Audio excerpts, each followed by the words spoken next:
अभ्यास 14-16 मान्यवर रेलवे का जो बजट हमारे रेलवे मंत्री जी ने इस सदन में प्रस्तुत किया है, मौजूदा हालात को देखते हुए इससे अच्छा और सूझबूझ और अकाल बजट कोई दूसरा प्रस्तुत नहीं कर सकता था। मैं इसके साथ साथ यह भी जानना चाहता हूं कि क्या कारण है कि इतना बड़ा रेलवे विभाग है फिर भी इसमें इतना घाटा क्यों होता है।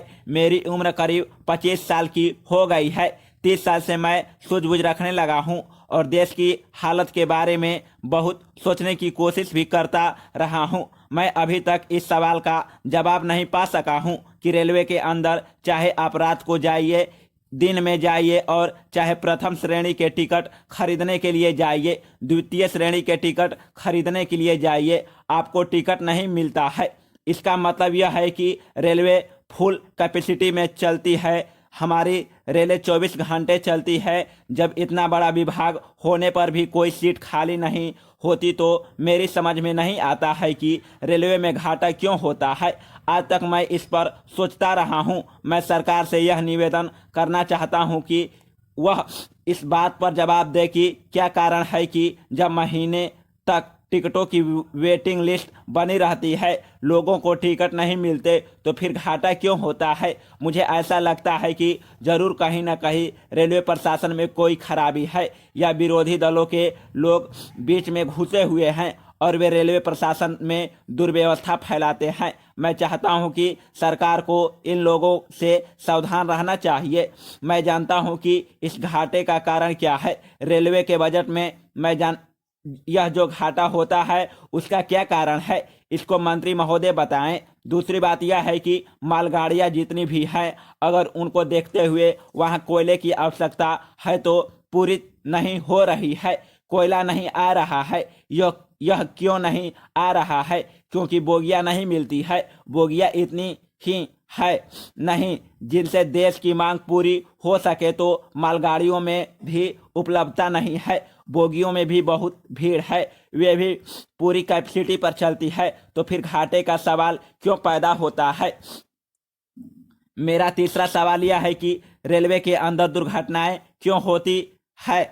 यह बात मेरी समझ में आज तक नहीं आई, जबकि रेलवे लाइन अलग अलग हैं। रेलवे लाइन पर हवाई जहाज चलते नहीं हैं, बैलगाड़ी नहीं चलती, मोटर गाड़ी साइकिल नहीं चलती, रेलगाड़ी ही चलती है। जब रेलवे लाइन पर रेलगाड़ी ही चलती है तो दुर्घटनाएं क्यों होती है?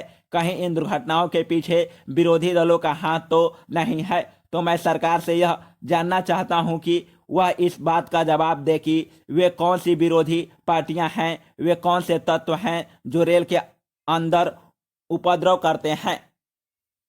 उप सभापति महोदय, रेलवे प्रोटेक्शन फोर्स के द्वारा जो 1963-64 की तुलना में 1964-65 में पकड़े गए व्यक्तियों की संख्या 4000 से बढ़कर 5000 हुई है। यह प्रोटेक्शन फोर्स की सफलता ही कही जाएगी। यह जो संस्था है वह काफी संतोषजनक है, परंतु मैं यह भी कहना चाहूँगा कि इस ओर और भी सुधार होना चाहिए। इसके साथ ही मैं यह कहना चाहूँगा कि केटरिंग की असफलता सबों को चुभाती है, लेकिन मैं आपका ध्यान इस बात की ओर अवश्य दिलाऊंगा कि 3 लाख रुपए का घाटा ही नहीं है, बल्कि खाने वाले यात्रियों के असंतोष की ओर अधिक ध्यान देने की जरूरत है। यदि यात्रियों को संतोष होता और 3 लाख रुपए का घाटा होता तो दुख कम होता, परंतु ऐसा मालूम होता है कि इस विभाग के कर्मचारी इस सरकारी रुपये से भी कुछ गुप्त लाभ उठा सकते हैं और यात्रियों को दिए जाने वाले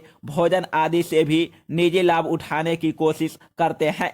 इस संबंध में रेलवे मंत्रालय को उचित कदम उठाना चाहिए और इस ओर से उदासीन नहीं रहना चाहिए। मैं आपका ध्यान एक बात की ओर और भी दिलाना चाहता हूं, और वह यह है कि रेलवे में जब रिजर्वेशन की बात आती है तो जो यात्री यात्रा करने के लिए सीट रिजर्व कराना चाहता है उसको उसके लिए कुछ अधिक पैसा खर्च करना पड़ता है, तब उसकी सीट रिजर्व होती है। इस बात का मतलब यह हुआ कि कुछ अधिक पैसा देकर और भ्रष्टाचार करके अपनी आसानी से सीट रिजर्व हो जाती है। इस तरह की शिकायत अधिकतर बढ़ती ही चली जा रही है।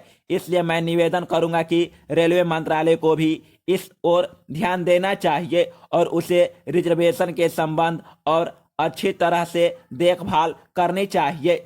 चतुर्थ पंचवर्षीय योजना के अंतर्गत सीमावर्ती क्षेत्रों में जो नई रेलवे लाइनें बिछाने की योजना है वह बहुत ही सराहनीय है। अभी असम के एक माननीय सदस्य ने रेलवे मंत्रालय का ध्यान इस बात की ओर आकर्षित किया था और मैं समझता हूं कि जहां तक सीमावर्ती क्षेत्र का संबंध है वहां हमें जल्द से जल्द नई रेल लाइनें तैयार करनी चाहिए और इस ओर रेलवे मंत्रालय सफलता से कार्य भी कर रहा है, क्योंकि देश की सुरक्षा के संबंध में रेल मार्ग एक महत्वपूर्ण मार्ग सिद्ध होता है। संतोष की बात है कि रेलवे जहां प्रतिवर्ष 320 करोड़ रुपए का सामान खरीदती है वहां केवल 18 से 20 करोड़ रुपए का शायद सामान ही बाहर से मंगाया जाता है। अतः आशा है कि चतुर्थ पंचवर्षीय योजना पूर्ण होने तक यह रकम भी काफी घट जाएगी। रेलवे की सफलता इससे भी सिद्ध हो रही है कि गत 5 वर्षों में आमदनी लगभग दुगुनी हो गई है। हाँ, यहाँ मैं कुछ जरूरी बातों की ओर ध्यान आकर्षित करना चाहता हूँ और वह यह है कि ईस्टर्न रेलवे के साहिबगंज लूप लाइन में दोहरी लाइन बिछाई जानी चाहिए। इस ओर रेल विभाग तुरंत ध्यान दे।